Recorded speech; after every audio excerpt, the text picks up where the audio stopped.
So, Future Birdie here. I messed up the entire footage of the entire build, so I decided to do a little bit of gameplay, which was just me clicking around doing random stuff with my fairy sim and talk about the build that there's no footage of anymore. And this is a learning experience for not messing with DaVinci Resolve. It's very serious, and I don't know how to work it very well. So, enjoy the rest of the footage. Bye! Welcome back, everybody, to my channel. Today we are building a tiny home that was inspired by ChatGPT and Pinterest. So on Friday I was looking into what I was wanting to build because it's been a little while since I have uploaded because of personal things and a little bit that I'll get into a little bit later. And I was wanting to put up something. So I asked ChatGPT about an idea that I had, and they said that it was a perfect contrast. So I kind of went with it. So it's kind of like, I don't know if you'd call it ironic, but it is what it is. So I wanted to do a tiny home, but I wanted max decorations, like probably the most decorations I've ever used. So it's kind of like Max Mayhem, which is the title of this video. So I decided to go with it. And I looked at Pinterest for a floor plan and kind of an idea of what decorations look like. And I don't have the Max Decor pack, but I had like Cozy Kitsch and I had Pop Pastels, which that's what I was going to use. I mean, they don't have a whole lot of things there, but it would have worked. So the only thing that I used was, like, from the example was the pink purple color and the yellow walls. That's the only thing that I decided to use from the example. Everything else just kind of fell into place where, like, oh, I'm gonna use this pack. So I ended up using a lot of packs. Actually, not a lot of packs. It was like one main pack, which was Enchanted by Nature. So it's kind of like a fairy tale home or a fairy-ish home, but with a modern twist. Because there's not a whole lot of, like, Enchanted by Nature didn't really come with kitchen supplies and appliances and stuff. Didn't come with that. So I just kind of went with it. And this was it all changed whenever I found that flooring. I'm just like, oh, I actually really like that. Let's kind of go with it. And then it was all downhill from there.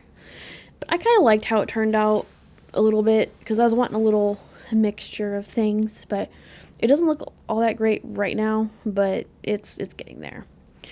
So what I was want to talk about is the personal reason why I was not really recording and what was going on. So I am in grad school, and I am actually in my second to last semester, which is really exciting because the next semester I will be graduating and I will be finished, I think.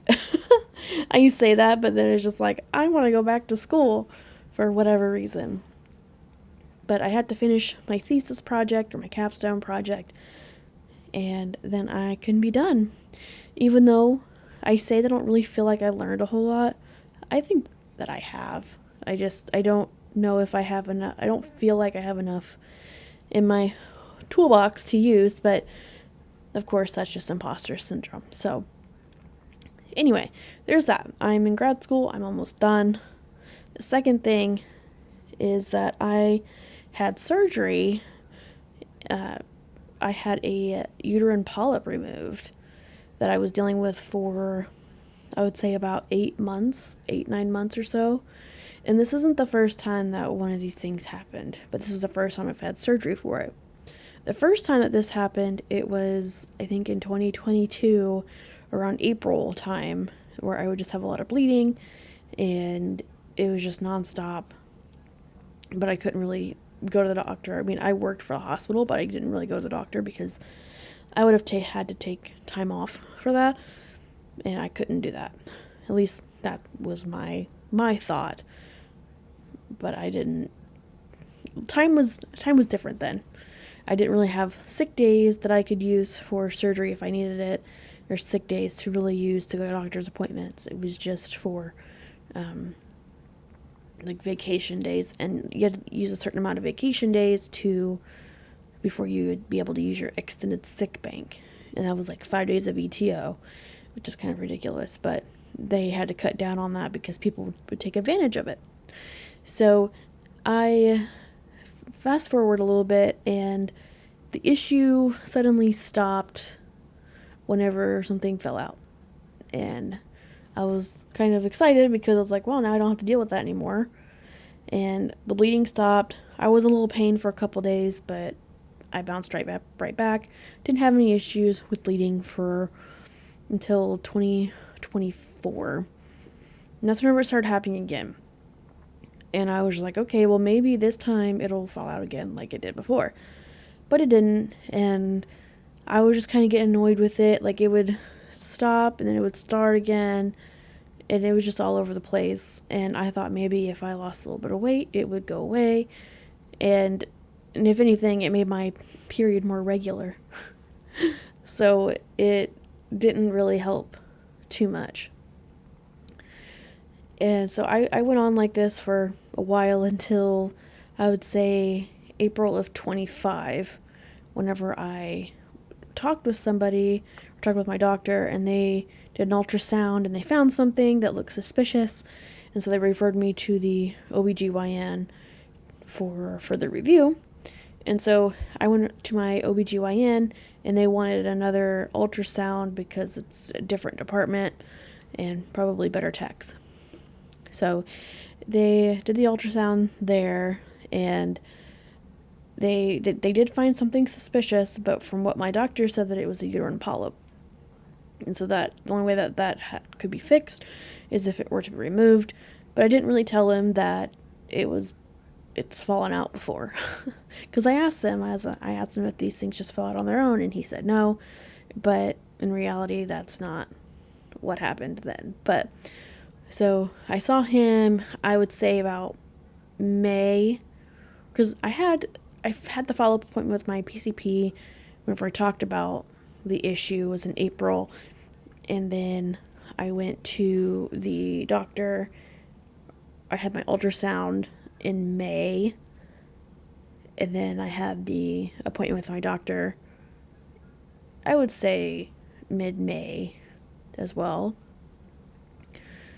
And then saw the doctor that same day, or I went to the OBGYN, the OBGYN was like May or so, and then got the results back from the ultrasound, and they said that it was a polyp, and then they said that you need to have surgery.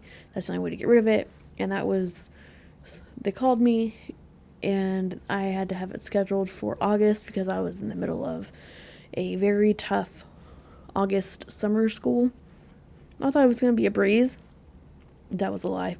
That was a lie. So I had surgery in August, and it was really weird because, it wasn't bad weird, but I went in, and they gave me medicine, like all of this medicine, and I almost initially kicked out the anesthesiologist because he's like, "This is your doctor." I'm like, "No, it's not," but he was one of them. Not my surgeon, but the anesthesiologist. So I saw the doctor, and then they wheeled me off, and I remember being wheeled into the operating room, and they told me, "You're not going to remember this, you're not going to remember this," but I did. And I remember getting on the table, and that was it. That's the last thing I remember. And then I woke up in recovery. It's like I jolted awake. It was weird. And I started asking like 20 questions, like what was going on? Did I have the surgery? Did they intubate me? Blah, blah, blah, blah. They're like, nope, nope, nope. And I was told before I had my surgery that they don't like to keep people overnight, or they don't keep people overnight because the nurses want to get home. Like, they close at 5, they want to go home. And so that's exactly what happened. So I remember having my first surgery on my gallbladder, and I was in recovery, and it was all dark and nice. But not this time. I woke up, and there was someone staring at me, and the lights were on. I'm just like, they're not kidding. They don't want you to go back to sleep. And I really didn't go back to sleep after I was awake. I was groggy. That's for sure.